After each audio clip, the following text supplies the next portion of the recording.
Je suis heureuse de vous retrouver aujourd'hui et avant de vous partager la suite, je tenais d'abord à vous remercier pour tous les messages reçus suite à la dernière vidéo. Vous avez été nombreux à nous écrire, que ce soit en privé comme en public, pour nous dire qu'en effet, vous n'étiez pas prêts. Sincèrement, merci beaucoup pour tous vos commentaires. Nous avons pris un immense plaisir à vous lire.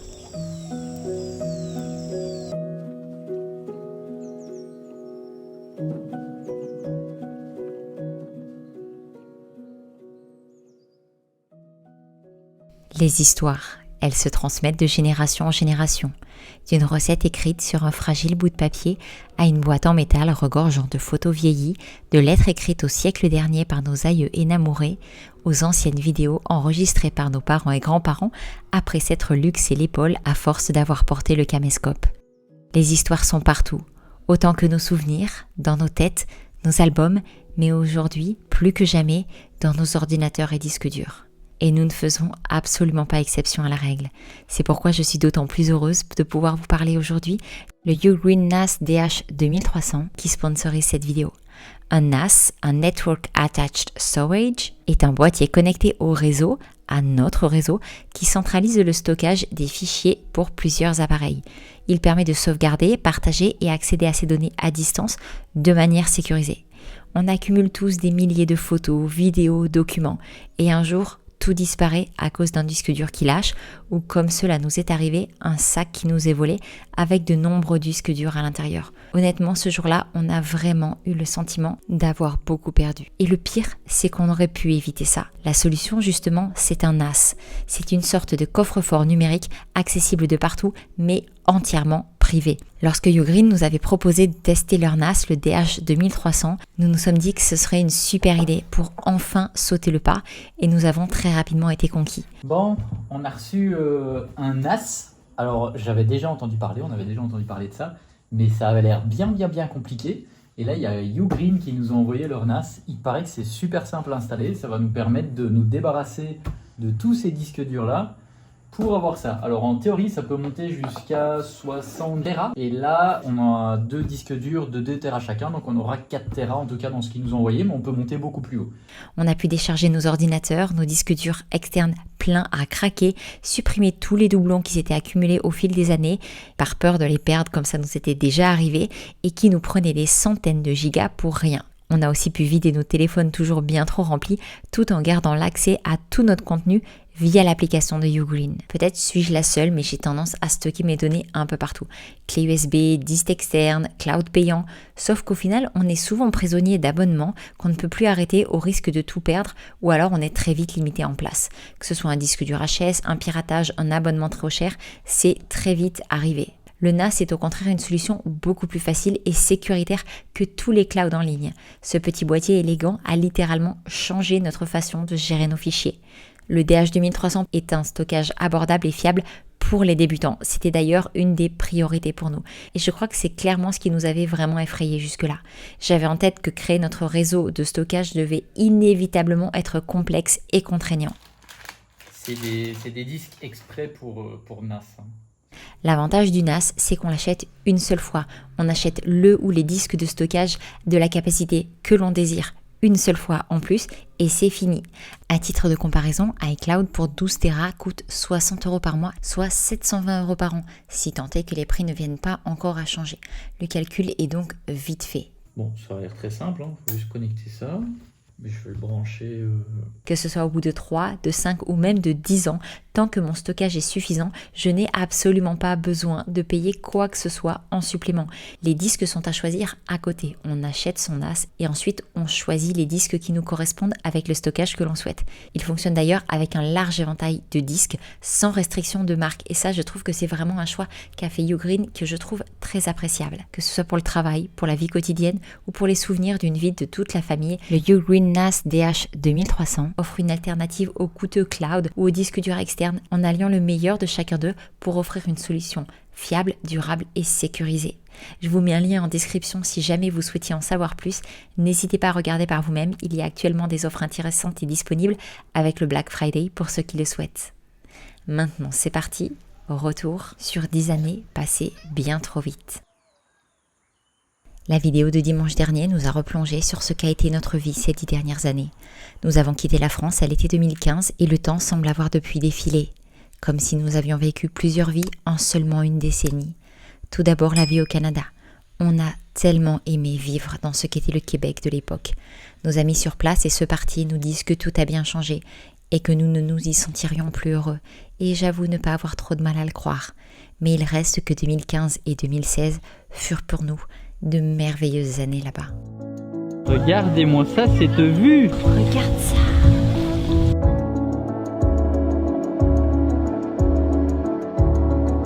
Alors? C'est génial, c'est beau, ça sent la nature, il fait bon.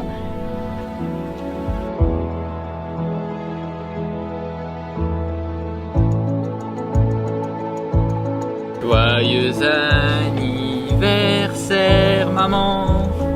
Et ça, c'est du gâteau d'anniversaire. Wouhou!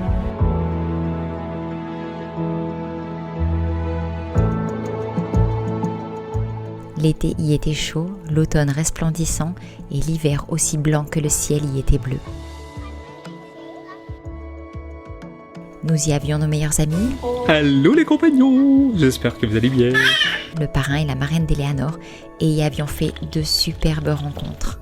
Et puis, on avait des projets plein la tête. J'ai retrouvé une forme de ma vie aux États-Unis, un univers dans lequel je me sentais tellement à ma place. C'était une époque bénie, nous y étions vraiment heureux.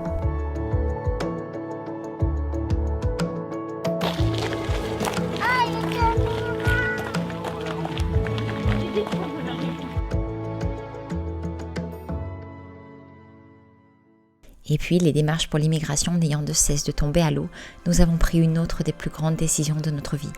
Tout quitter, à nouveau, et partir vivre sur les routes. Je n'arrive pas à savoir si c'était complètement fou, mais une fois de plus, nous nous sommes jetés la tête la première dans cette nouvelle vie. Les galères n'ont eu d'égal que le merveilleux. Le merveilleux de ce que nous avons vu, le merveilleux de ce que nous avons fait, le merveilleux de ceux que nous avons rencontrés.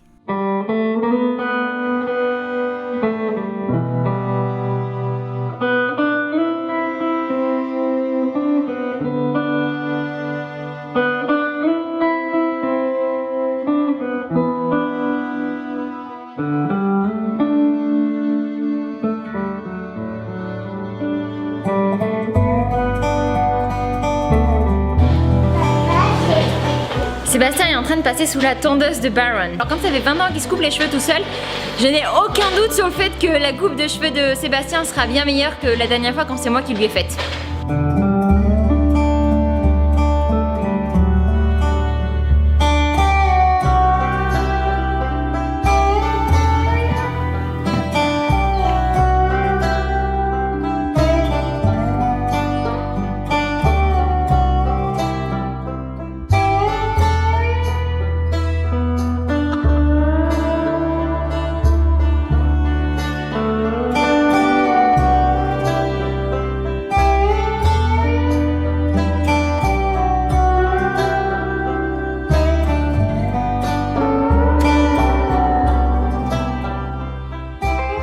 Et puis le Covid est arrivé. Nous vivions notre meilleure vie et tous les projets que nous avions pour un avenir lointain se sont retrouvés projetés sur le devant de la scène, chassant tous les autres au fond d'une boîte à souvenirs.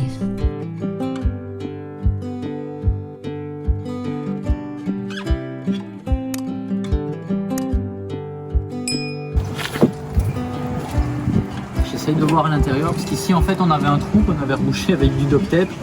Ah là, je vois quelque chose. Ah bon? Ouais. Il y a une fissure, il y a une patte de fixation et une soudure qui sont. Ouais, là ça a bougé là. Nous terminions de remettre Liberty à neuf pour reprendre la route. Rouler vers le nord pour découvrir la côte ouest des États-Unis, notre première vie nomade à 5 cette fois-ci, avant de redescendre ensuite avec Liberty jusqu'au Panama où nous y avions prévu d'acheter un terrain. Mais le monde a été mis sous cloche et nos projets de voyage, comme ceux d'une grande partie de la planète, ont été étouffés dans l'œuf. Vous savez, pour la petite histoire, nous avions pris rendez-vous depuis quelques semaines pour refaire mon visa pour les États-Unis et faire celui de Louison. Tout était prêt, tout était payé et la veille du rendez-vous, nous avons été prévenus que l'ambassade serait fermée à partir du lendemain et que tous les rendez-vous étaient annulés. En toute honnêteté, le signe fut un petit peu difficile à digérer, mais nous n'en étions pas à notre premier revers de manche. Et de toute façon, c'était comme ça, on ne pouvait rien y faire.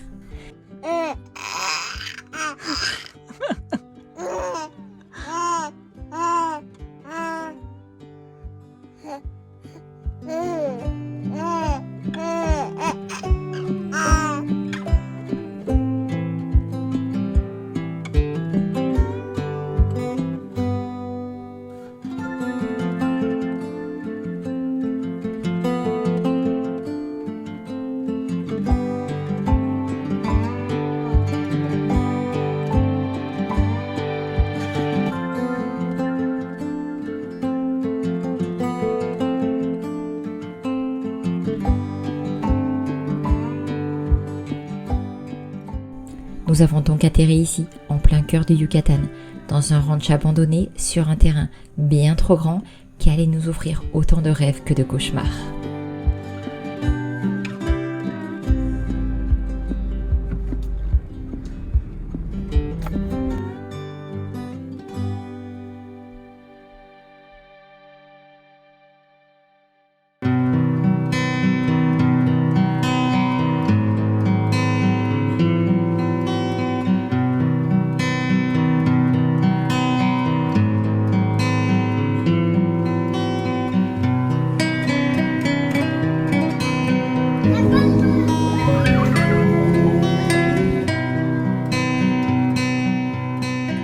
Cela fait maintenant 5 ans et demi, et vraiment nous aimons notre vie ici.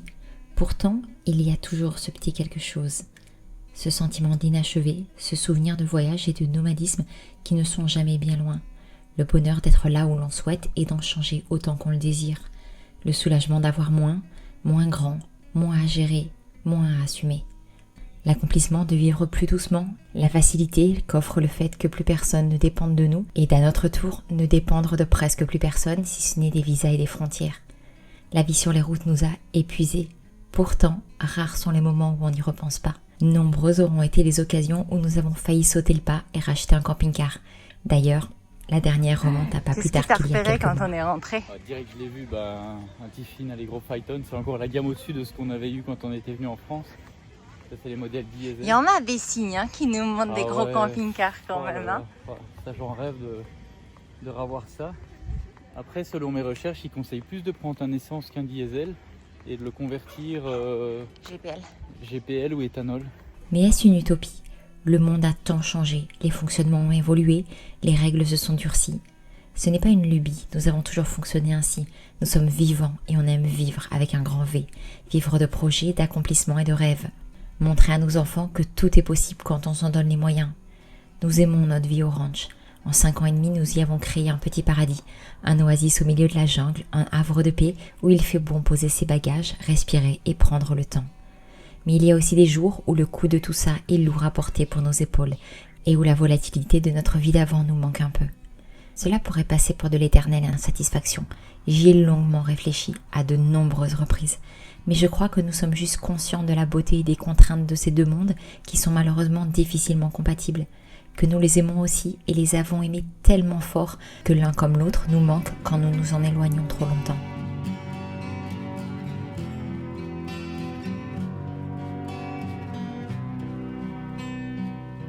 Reprendre la route cet été aura été une bénédiction. Certes, le début aura été un petit peu difficile pour Sébastien qui était un peu frileux quant à la taille du camping-car et je ne peux pas lui en vouloir. Nous étions très à l'étroit et cela n'a pas facilité les choses, surtout l'adaptation des premiers jours avec son lot de galères. Pourtant, ces 10 jours restent parmi les meilleurs moments de tout l'été. Nous étions juste tous les 6 sans dépendre de personne et personne qui ne dépendait de nous. Nous allions où nous le souhaitions, quitte à complètement changer d'itinéraire pour aller vivre une aventure imprévue. Et ce sentiment nous a emplis de tellement de joie.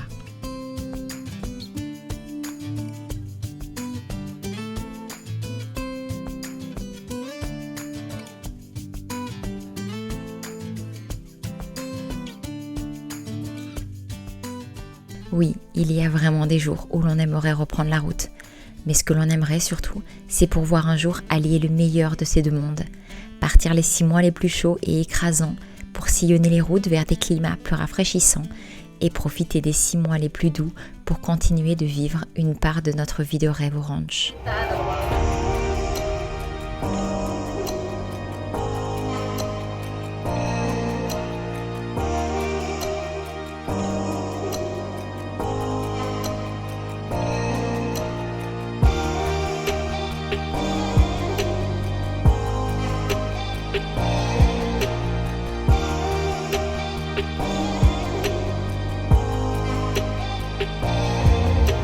¿Ya terminaste?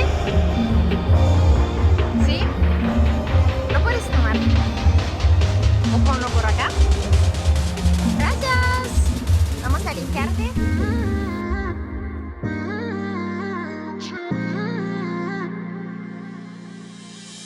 You were my best friend. Didn't care about the rules, good on the weekends. I'll be in fools, drifting to deep space. So brave and so stupid, just like the movies. I was gonna stay in the fight with you, just thinking we would do this until we couldn't do it. Each and every high, every night with you. You and me so clueless. We were just broken, shattered, singing along to nothing matters. Stray around like nighttime rumors. We were in too deep. In your worn out sweaters, thinking we'll be young forever. Driving in your mom's old hatchback, and we were in too deep.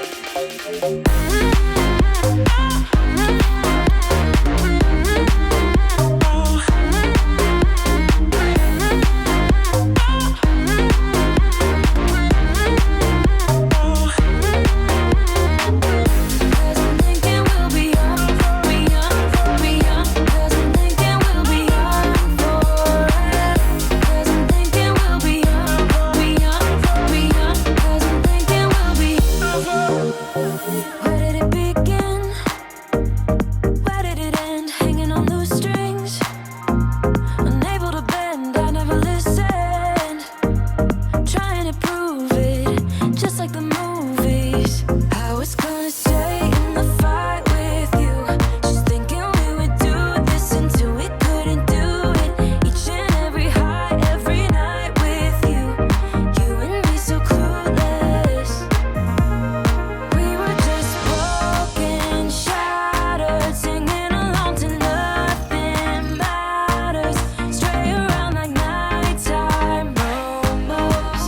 We were in too deep.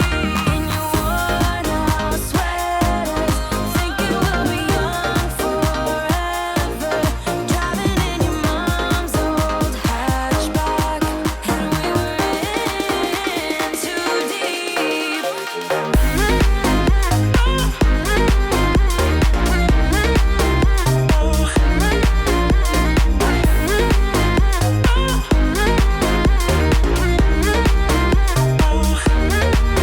Cause I'm thinking we'll be young, be young, be young. Cause I'm thinking we'll be young forever. Cause I'm thinking we'll be young, be young, be young. Cause I'm thinking we'll be young forever. Ça va, petit bonhomme? Oui, T'es où? c'est mon tata. Tu montes à Chencha. T'es content? Oui, Allez, on y va? oui. Non, quand il va glisser, et il va manger ensuite, il va glisser ensuite, et je vais. Je vais. Et je vais Mais tomber. non, tu vas pas tomber. Tiens, Mais il est là-dedans. il y a 3 chayotés qui marchent. La vie est une aventure, alors autant tenter de la vivre pleinement avant d'arriver à la fin du plateau de jeu. D'ailleurs, si vous êtes arrivé jusque-là, n'hésitez pas à commenter voyage. Et vous, dites-moi, quels sont vos rêves? En avez-vous déjà réalisé certains? Êtes-vous en train d'en réaliser d'autres? Nous verrons bien ce que l'avenir nous réserve personnellement. Il a souvent été taquin avec nos nerfs, nos projets, notre résilience, mais il ne nous a jamais déçus pour autant. J'ai hâte de savoir de quoi demain sera fait et de ce à quoi ressemblera cette nouvelle décennie. Une chose est certaine, nous la vivrons pleinement, tous les 6, qu'importe le chemin qu'ils prennent. Nous continuerons à suivre nos rêves et remuer ciel et terre pour les faire devenir réalité. Nous continuerons d'aimer, de nous casser la figure, d'apprendre, de nous relever et d'avancer. Je ne crois pas que les rêves soient un but ou un chemin en tant que tel, mais bien des guides pour nous pousser à nous dépasser, à continuer à avancer. Il existe autant de rêves que d'humains sur cette planète, mais quels qu'ils soient, ils sont tous précieux. Ils gardent la petite flamme en nous allumée quand la tempête souffle dehors et ils nous montrent la voie. Ils sont notre propre étoile du berger.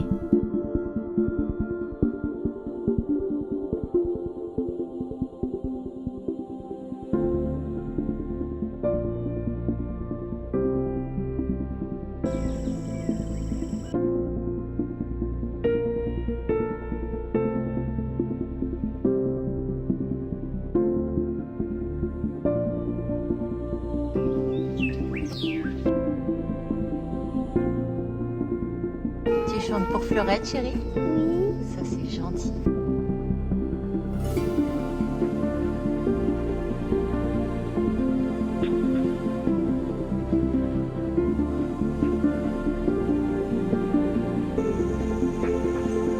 Joyeux Noël.